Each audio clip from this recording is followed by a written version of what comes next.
Vamos trazer nesse instante a palavra de Deus aos corações dos irmãos, aos nossos corações.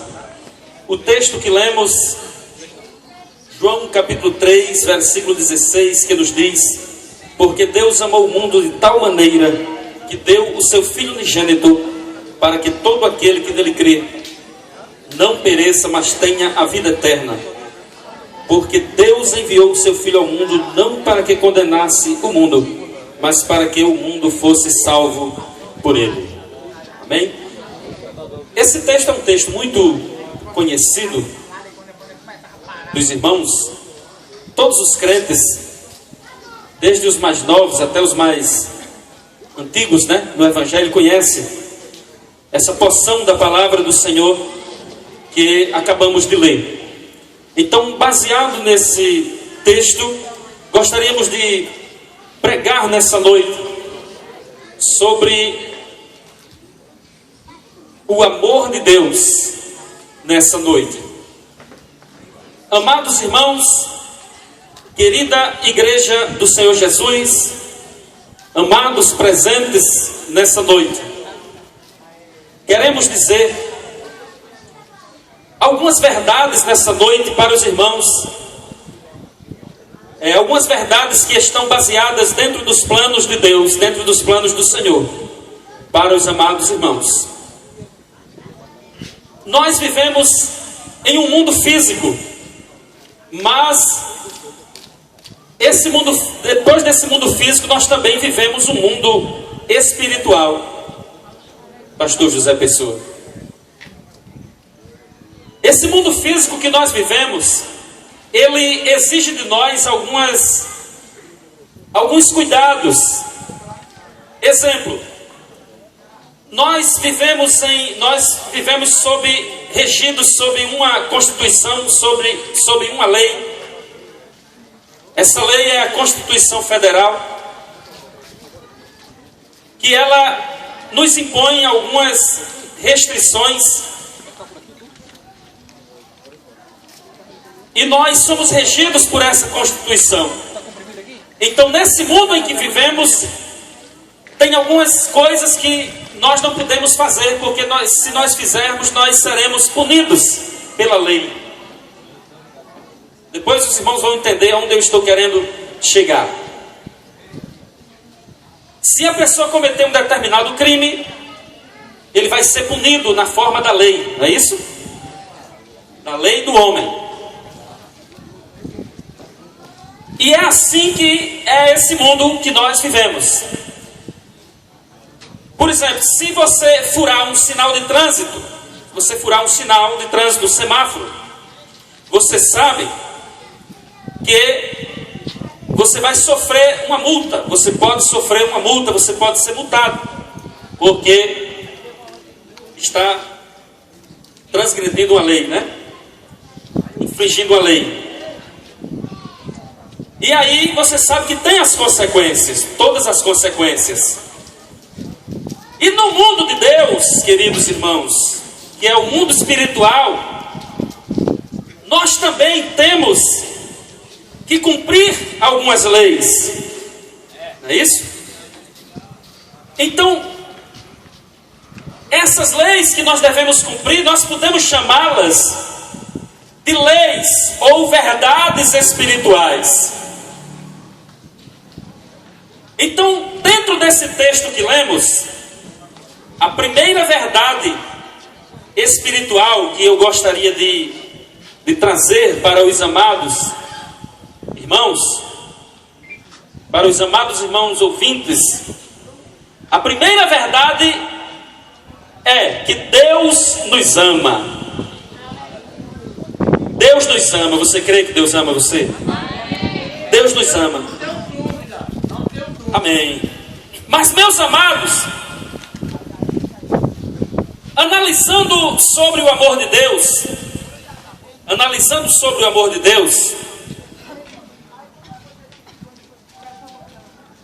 quando nós analisamos sobre o amor de Deus, o que seria o amor de Deus? O amor de Deus é uma expressão autônoma, é uma expressão soberana do seu caráter imutável, quer dizer, que não pode mudar. Isso, o caráter de Deus é imutável, ele não muda, não pode haver mudanças. Por exemplo, quando a Bíblia diz que Deus é fiel, isso, Deus é fiel, é porque Ele é fiel, e essa condição, Deus não pode mudar, não se pode mudar essa condição em relação a Deus e ao seu caráter. Deus é fiel para cumprir a sua palavra. Deus é fiel para cumprir aquilo que Ele diz. Então, o amor de Deus é essa expressão autônoma do caráter de Deus. E o amor de Deus se revelou à humanidade. O amor de Deus se tornou revelado, se tornou evidente para toda a humanidade, por causa da sua praticidade. O amor de Deus é prático. O amor de Deus não é teórico. O amor de Deus é prático. Aqui o texto é claro quando diz: porque Deus amou o mundo de tal maneira. É isso? Então Deus nos ama, queridos irmãos, querida igreja. Deus ama a todos nós. Agora vejamos bem, o amor de Deus tem algumas características. O amor de Deus é incondicional. Deus não depende de uma condição para nos amar. Ele nos ama incondicionalmente. Deus ama o pobre, Deus ama o rico, Deus ama o sábio, Deus ama o ignorante, Deus ama o preto, Deus ama o branco, o pardo, o mestiço, Deus ama a todos nós, independentemente de classe, de cor, de religião, de status ou condição social. Deus nos ama incondicionalmente. Quando eu digo que o amor de Deus é incondicional, deixa eu explicar. O amor de Deus não exige uma condição. Deus não exige uma condição de nós para nos amar. Ele nos ama incondicionalmente. Porque Ele não nos ama porque mereçamos. Ele não nos ama porque sejamos dignos e merecedores do seu amor. Mas Ele nos ama unicamente por uma coisa: porque Ele é o amor. Ele é o amor. E então Ele pode nos amar. Só Ele pode nos amar de modo incondicional. Geralmente nós amamos de palavras, não é isso? Muitas vezes o nosso amor é fingido, porque nós muitas vezes selecionamos as pessoas a quem amarmos. É muito fácil nós amarmos os nossos familiares, a quem nós queremos bem, um filho, né? A quem nós queremos o maior bem, e temos a coragem de dar a nossa vida pelo nosso filho. Agora, amar o inimigo é que é difícil, mas é o que Jesus manda fazer: amar os inimigos. Não é isso? Então, queridos, esta é uma grande verdade. Deus nos ama, e Ele enviou o seu Filho Jesus para morrer em uma cruz por nós. Por quê? Deixa eu resumir para os irmãos a respeito da história da nossa salvação. Vejam bem, Deus não quer que você tenha uma religião. Deus não quer que eu e que nós tenhamos uma religião. Porque Jesus não veio ao mundo para criar uma religião. Jesus não veio criar uma religião. Quem criou as religiões foram os homens. Jesus não criou o cristianismo. Quem criou o cristianismo foram os homens. Mas Jesus nos ofereceu, Jesus nos mostrou o caminho. Não é um caminho. Jesus nos mostrou o caminho. Porque Ele mesmo disse: eu sou o caminho, a verdade e a vida. E ninguém vem ao Pai. Observe que Jesus disse que ninguém vai ao Pai, não. Porque se fosse vai, o homem poderia ir sozinho. Mas Ele disse: ninguém vem ao Pai. Quer dizer, há uma condição para se chegar ao Pai. E essa condição é Jesus. Porque a religião nos traz a proposta, de nos religar novamente a Deus. Mas a religião falha nessa proposta porque não tem condições de religar o homem a Deus. Porque o homem é um ser religioso em sua natureza. O homem em si já é um ser religioso. O homem vive em uma carência espiritual muito grande. E nessa carência, nesse vazio, por causa do pecado, por causa da desobediência, o homem vive constantemente buscando um objeto de adoração, procurando um objeto de culto, procurando a quem cultuar, procurando a quem adorar. E nesse processo, e nessas circunstâncias, às vezes o homem acaba adorando aquilo que não é Deus.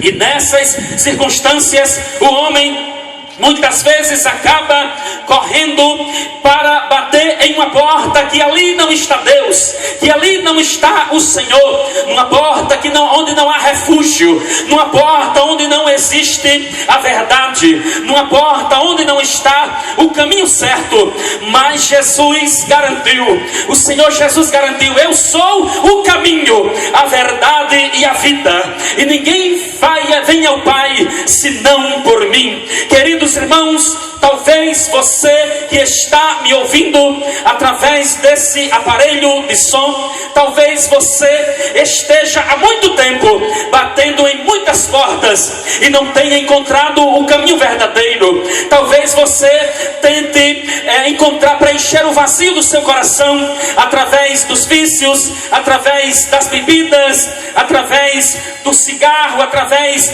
de festas, através de coisas, de prazeres momentâneos, através de prazeres transitórios. E você talvez esteja correndo de um lado para o outro, tentando preencher o vazio que existe dentro do teu coração. Mas eu quero te dizer nessa noite, o vazio que existe dentro do teu coração só pode ser preenchido com uma coisa. O nome dele se chama Jesus Cristo. Nos diz a Bíblia que todos nós andávamos desgarrados como ovelhas sem pastor, cada um se desviava pelo seu caminho, aleluia, mas o Senhor fez cair sobre ele a transgressão de todos nós. O profeta vai dizer que Jesus foi ferido pelas nossas transgressões e moído pelas nossas iniquidades, mas o castigo que nos traz a paz estava sobre ele, e pelas suas pisaduras nós fomos sarados. Amados, então o amor de Deus é isso. Deus nos ama. Deixa eu resumir para vocês a história da salvação. Deus criou o homem, porque eu acredito assim. Não estamos aqui para discutir questões filosóficas, mas estamos aqui para crer na Bíblia, na palavra de Deus, não é isso? E dizer que nós cremos que a Bíblia é verdadeira e que ela é a palavra de Deus por excelência. E a Bíblia nos garante que Deus criou o homem do pó da terra, mas o homem foi criado perfeito aos olhos do seu Criador. O homem foi criado perfeito aos olhos de Deus. Por conta do livre-arbítrio, o homem foi colocado a teste. O homem foi colocado em teste para ver se obedecia de fato a Deus. Porque Deus não criou o homem sendo uma máquina, porque assim Deus seria injusto, porque ele não teria dado condições do homem escolher entre o bem e o mal. Deus cria o homem e coloca o homem dentro de um jardim chamado Éden, e dá uma ordem para o homem que de todas as árvores do jardim ele poderia, de todos os frutos das árvores do jardim ele poderia se alimentar, mas existia uma que era a árvore da ciência, do fruto da ciência e do conhecimento do bem e do mal. E o homem foi tentado e se alimentou do fruto dessa árvore e desobedeceu a Deus, entrando então assim o pecado no mundo. Nós chamamos o pecado original. E o homem passou então a estar distanciado de Deus após haver pecado, após haver desobedecido ao Senhor. O homem passou a perder, o homem perdeu a imagem divina, aquela imagem que Deus o havia construído, o havia feito, não é isso? A sua imagem, a sua semelhança. O homem perdeu a imagem divina, foi desfigurada nele, e então ele passou a ser inimigo de Deus por causa do pecado, por causa da sua transgressão. Mas observem, queridos irmãos, presentes aqui nessa noite, Deus se interessou pelo homem. Ele não deixou o homem perdido, Ele não deixou o homem caído. Logo Deus conseguiu, Deus havia planejado já uma forma, um jeito de trazer o homem de volta ao arrependimento, porque Deus não foi pego de surpresa. Quando Deus criou o homem, Ele não foi pego de surpresa. Ele já sabia que este não iria ser fiel a Ele. Ele já sabia que este iria desobedecer a Ele. E então Ele já preparou um plano. Ele já preparou um meio de salvação. E é aqui onde o amor de Deus entra em evidência. No momento em que o homem peca, Deus não deixa o homem caído, mas Deus se interessa em salvar. Deus se interessa em resgatar o homem perdido, o homem caído. Deus se interessa e Deus busca este homem ao arrependimento. E havia uma promessa, aleluia, que, glória a Deus, em Abraão seriam benditas todas as nações, seriam abençoadas em Abraão. Isso significa dizer que todos seriam, que todos